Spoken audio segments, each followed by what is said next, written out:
আসসালামু আলাইকুম। ঈদ মুবারক। ঈদের সকালে আজকে আমি একটা ডেজার্ট করব। তো এখানে আমি সাবুদানা আর গাজরের একটা ডেজার্ট করব। তো এখানে আমি দুধটা বসিয়ে দিয়ে তারপর গুঁড়ো দুধ দিয়ে দিয়েছি।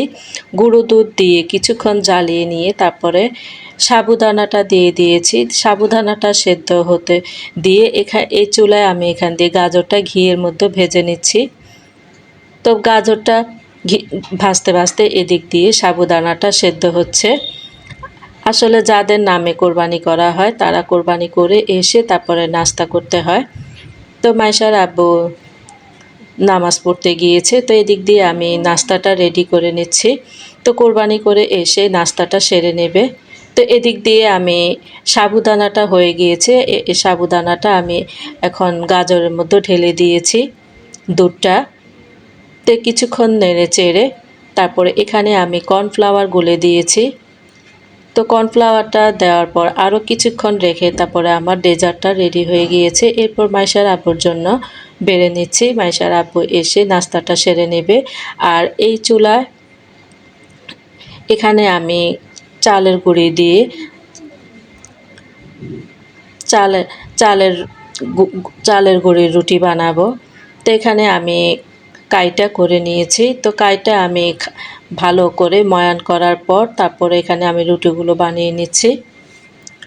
তো রুটিগুলো বানাতে মাইশা আমাকে সহযোগিতা করেছে।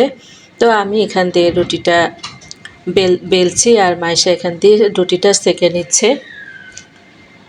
তো রুটিটা হয়ে যাওয়ার পর তো এরপর আমি এখানে সব মাংসগুলো ধুয়ে সব মশলা দিয়ে দিয়েছি। সবগুলো মশলা দিয়ে তারপরে মাংসটা আমি হাতেই মেখে নিচ্ছি।